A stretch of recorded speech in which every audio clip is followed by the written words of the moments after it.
Today I'm working on this old RS-3. This is one of mine, a custom paint that I did 30 years ago. So it got dropped. It got dropped really bad. So I rebuilt it out of parts of other dead engines. So that's why I call it the Frankenstein RS-3. It's because I had to dig up the graves and find parts of other dead engines to put it back together. So the shell removal on these, in order to do it right, you have to take a little bit of time and slowly remove the handrails from the walkways. There's two of them and here. And then the top of the body will come out very slowly. And then I'm just going to pop the handrails out of the cab. Make sure that you can see what I'm doing. So I'm just popping the handrails out of the cab. You have to move them out of the way of the walkways. Then your cab can go up. And you just do one side at a time. Now these are made by Kato. They've been around for years, so that's what I'm going to do for you. I'm going to do a series of some cool engines you can get, still get cheap on eBay. So I got the handrails from one engine, I got the frame from another, I got some of the gears inside here from my small, my big box of eBay junk. I got the wheels from an eBay seller called So Much Stuff. The couplings for the drive shaft. Here's more couplings for the drive shaft. And I want to return it to the original Rapido couplers. That's for me. If you guys like to have microtrains on, they make a very nice conversion kit that goes into here. Even gives you extra detail on the pilot beam. So they go on like this, and you can put your pocket right in. So this engine was done like that. You have to cut the coupler pocket here and there. Look at that, there's a brake wheel missing for the front. So I'm going to have to go dig up some more parts from the graveyard, and I'll be putting that back together. And then once you have the handrails off, you can pull on your shell and it'll come right out. There's two hidden away pins that you have to get in there somehow and open up. Then it'll let you pull it up. That's a good part. My gas tank's cracked, but I'm still gonna want to keep it. And then, yeah, so the engine came from one locomotive, the gears from another, the wheels from another, the handrails from another. And I'm going to keep my body shell because it has sentimental value. Because I've had it for more than 30 years. So I'm going to be keeping that. But before I take it apart, let's go see if it runs. So I'm going to apply some power. It's alive! It's alive! And then backwards. There you go. That's what I'm talking about. Okay, so I'm going to take it apart for you guys so you can see what it's like inside. So there are a lot of these available on eBay. You're going to see these. The way to tell them apart really is that they don't have the contact strips over here. That's the best way to tell them apart. Also, you can see, bring it up closer, you can see there's a little metal pin here which contacts the chassis and brings power to the motor. So that's how you can tell. So we'll start by these screws, and you want to manage all your screws and your parts as you open it. The two trucks are going to fall out.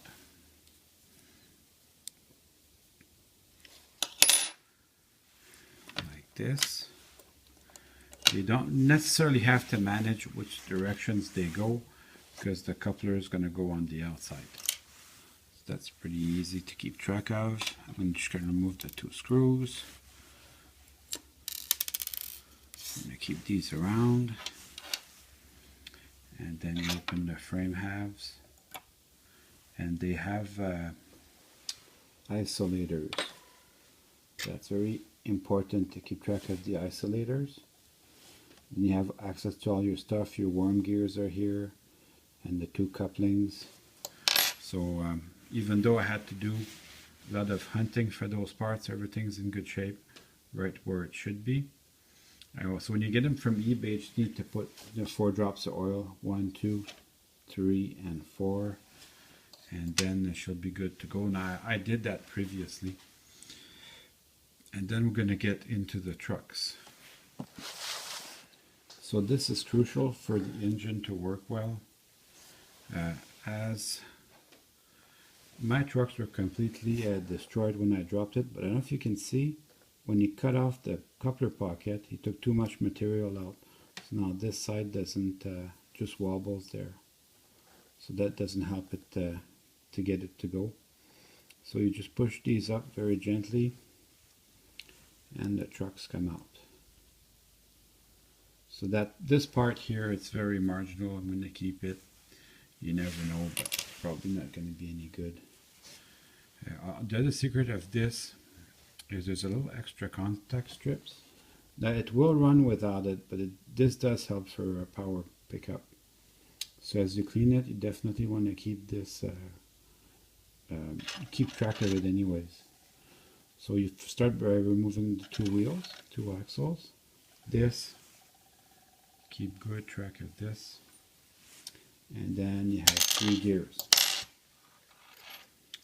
Now these are the gears that I got from my big box of eBay junk, because my other gears were shot. So that too, very important. You can put a drop of oil in these when you put it back together. And the part that you have to make sure is clean, as always, it's your wheels. Just go like this. This will clean up your wheels. They can never be too clean.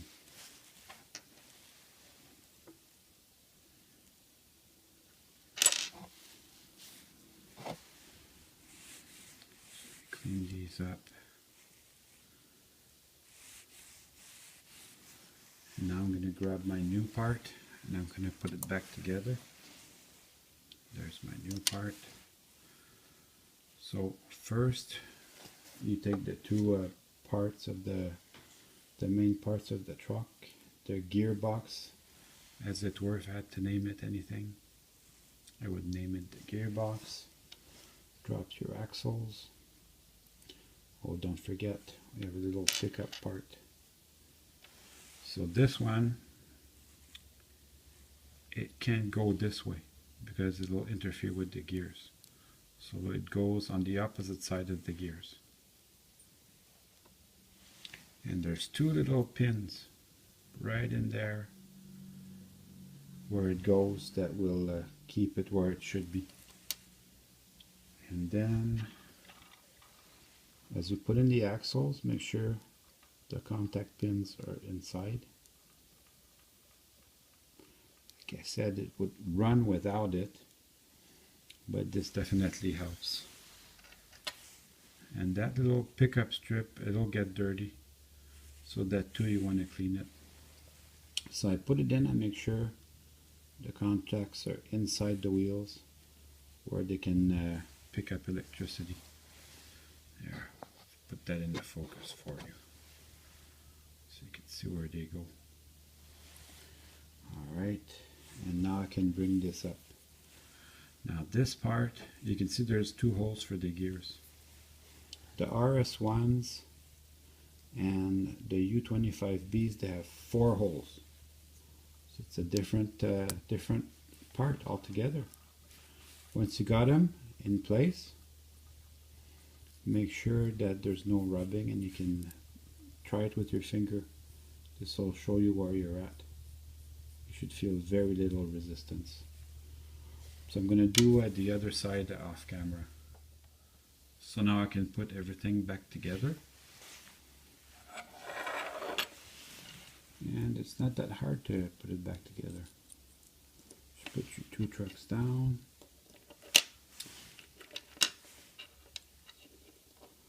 Put the other half of the frame on top.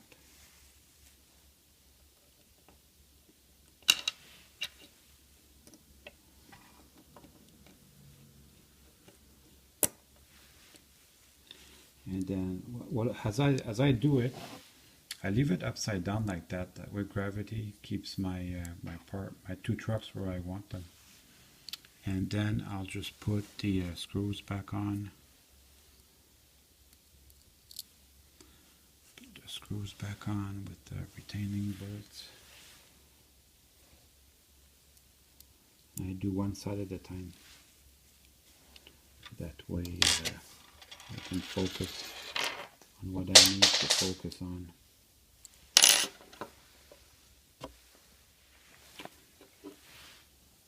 Hey, even I drop stuff on the floor. That just goes to show you. It does take a little bit of patience to do these. And if you're working with really small parts, some stuff you drop on the floor, you'll be looking for a long time. So it's best to have a clean space where you're very well organized. That's what I'm talking. You can drop stuff.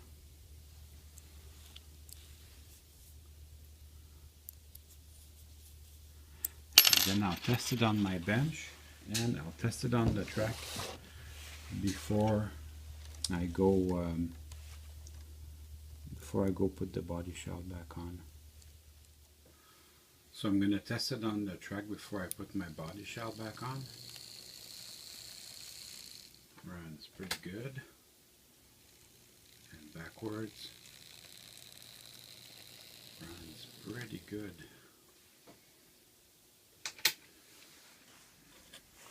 So I could put this body shell back on, it would look new basically.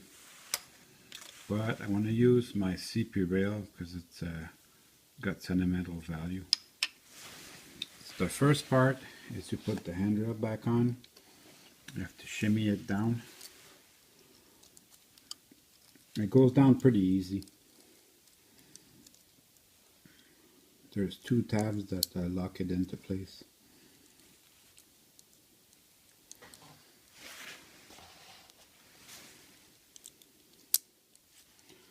Once it's down there, you can shimmy the main part of the body back on, and make sure to allow your two handrails to go on the side.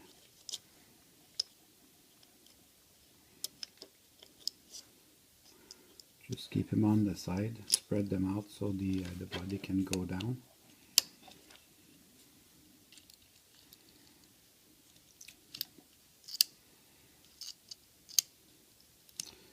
It won't always go exactly like you want it, but that's the secret. So once you have it down there, you can put the handrails. There's very small holes for it, right there. And then we'll readjust that later once the cab is on.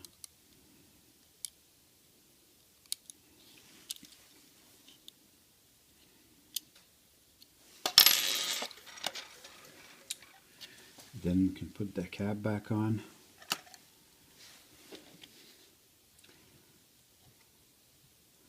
It's pretty messed up, this RS-3, but I've had it for so long that that's why it's messed up. It's because I played with it a lot.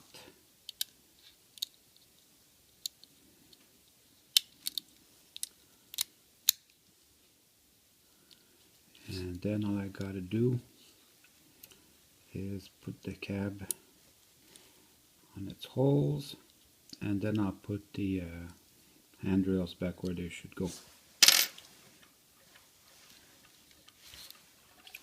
And don't forget the gas tank. So All of you who are fans of the RS-3 will know that this side is the front and this side is the back, because when they made these, it used to be running steam engines with the long hood forward. Later on they figured out that if you put the cab in the front, then your engineers could see better. That took a couple of years to break the habit.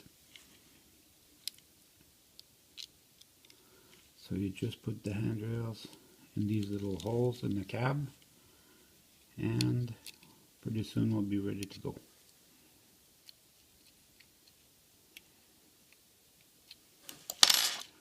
There.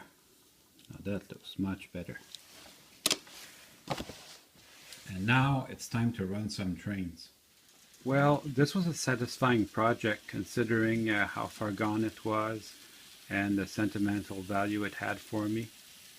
So it's nice to see it come back to life like that. Hope you enjoyed this video. See you soon.